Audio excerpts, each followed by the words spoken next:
welcome to this video. And I'm just about to finish my lunch and I have a lot of variety for my lunch like eggs and bread, eggs and wrap, boiled egg, scrambled egg omelette, and a lot of variety. When one thing is come to an end, a new one will come. So people say having a routine is a good thing, but I feel like it becomes extremely boring if you're following that routine every single day. And if you're not getting bored with men and coffee in your life, there's something extremely wrong with you.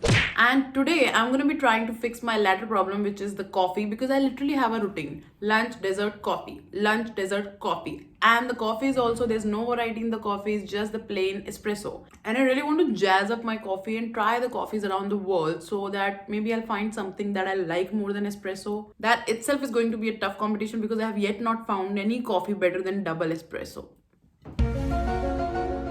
And it's so hot today. It's so sunny outside. It's 30 degree, but it freaking feels like 50 degree at the moment. And to help me in such a hot weather, I'm going to be trying 4 hot coffees at the moment. I don't know why do I love myself so much. So now I'm done with my lunch and let's move to make our first coffee, which is going to be Irish coffee. Oh shit, I forgot you.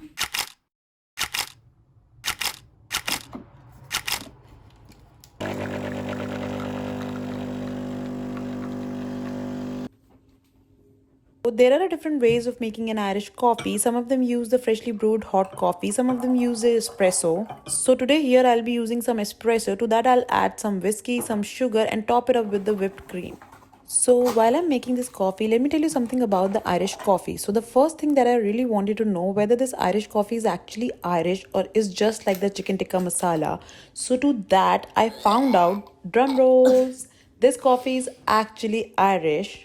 So there are a lot of versions of how the Irish coffee was invented, and one of the widely accepted version is that this coffee was invented on a dark stormy night in 1943 when a Pan American flight headed to New York was forced to return back to Ireland because of the bad weather, and finally it landed into the Foynes terminal and all of the passengers were really cold and tired. At that time there was a cook named Joe Sheridan and he really wanted to provide all of the passengers some comfort. So while making the coffee he added a little bit of the Irish whiskey into it to make the passenger really warm and added little extra sugar and creamer for the American palate. And when asked from one of the passenger, what is it? Is it Brazilian coffee? To that he replied, no, it's an Irish coffee. And from there the name Irish coffee has come. And later it has been highly adapted by the people in San Francisco and they make the creamer really thick and a lot of variants have come after that. And I don't know whether the story is real or fictional. As long as it makes up a good story and a good coffee, we really don't care.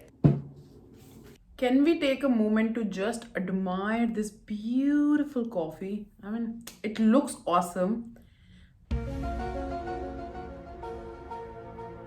I think because of the whipped cream, it doesn't smell like very strong whiskey flavor because I just can't take the smell of whiskey. It reminds me a lot of nightmares. And I think in the traditional Irish coffee, they homemade their whipped cream, but I didn't want to do that much of effort. So we gotta do what we gotta do.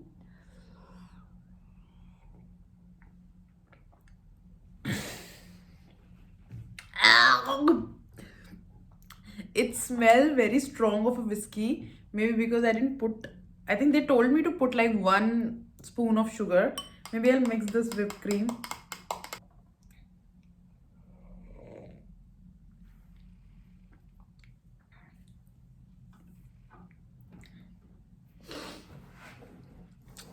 The flavor is I don't know, maybe I've put like too much of whiskey, but I measured, like not measured while I was putting, but I saw like how much of the quantity of whiskey they were putting. No, I think enough. I can't do this anymore. It smells very strong whiskey at the moment.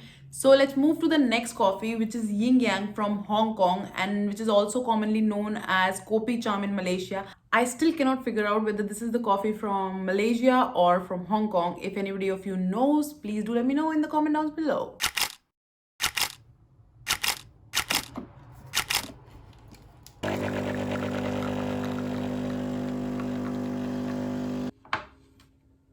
So this coffee is made from the 3 parts of black coffee and 7 parts of Hong Kong style milk tea.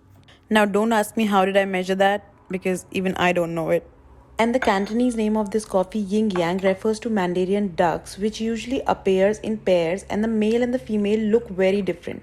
This same connotation of a pair of two unlike items is used to name this drink. So let's move to our next coffee, which looks more like tea and smells also more like tea.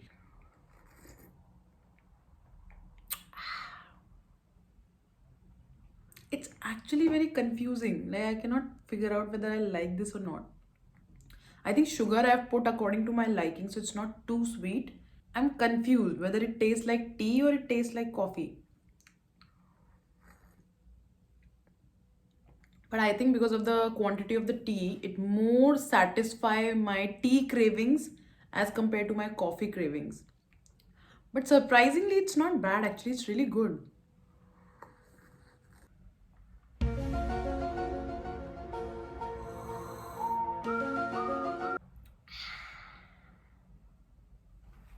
Actually, after that whiskey, it's tasting really, really, really nice.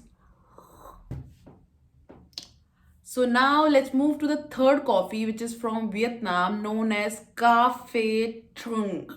I hope I'm pronouncing it right, which is commonly also known as Vietnamese egg coffee. So cafe, known as coffee, and the Trung means egg. So it's basically egg coffee, and yes, they use egg in their coffee. So let's move to make our third coffee.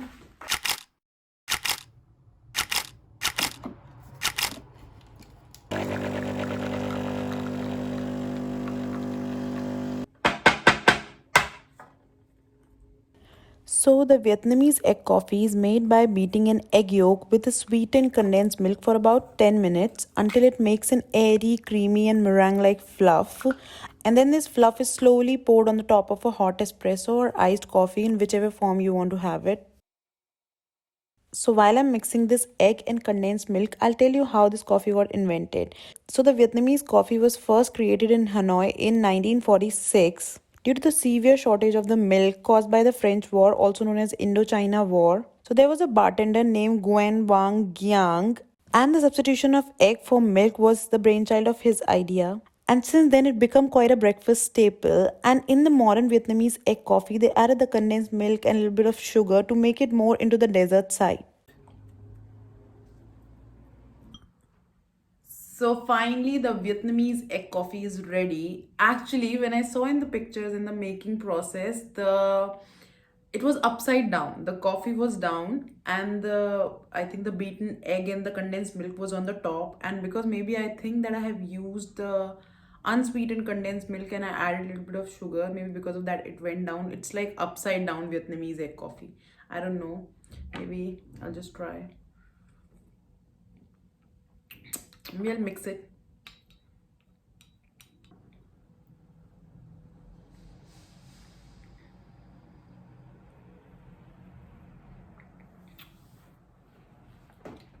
I actually cannot taste the egg.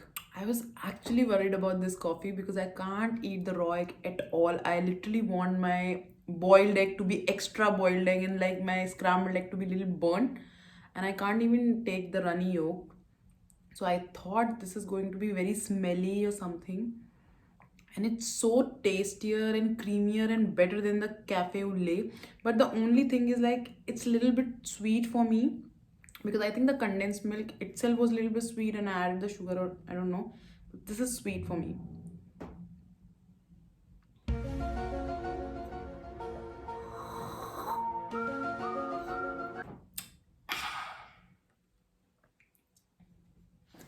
Actually, our coffee game is escalating because the first one I didn't like, second was good, and third one was awesome. And I can't wait to see how is the fourth one going to be. So now let's move to our fourth and final coffee called Firesar. It's a rum-based coffee from Germany. So let's see how it's going to be.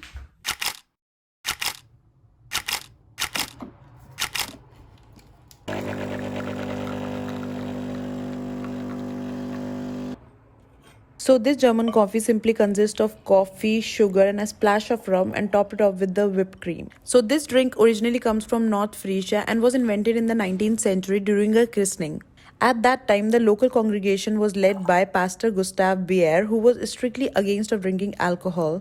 And during the festival, the villagers tried to trick him by combining rum with the coffee, and they topped the drink with the whipped cream so that they can prevent the smell of rum to evaporate. And the pastor was given the alcohol free variation, yet he notices that the people have mixed alcohol in their drinks.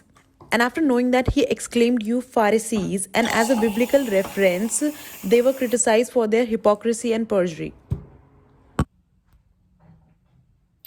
So again, it looks amazing, just like the first coffee. I don't know how it's going to taste because I'm also not a huge fan of rum. I'm actually not a huge fan of any hard alcohol. So there's actually a rule to drink this coffee is that you don't have to mix the whipped cream. You have to drink it through the whipped cream, because if you don't do so, you might be obligated to buy another drink in Germany. So maybe we have to drink it through.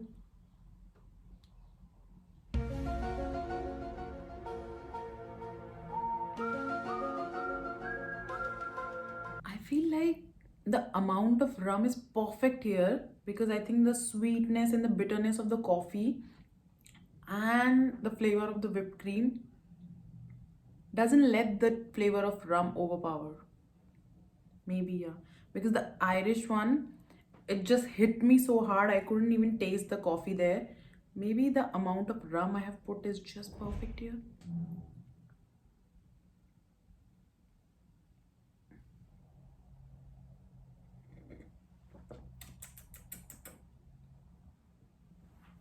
I think I've put so much of whipped cream because my coffee is finished, but I still have whipped cream left.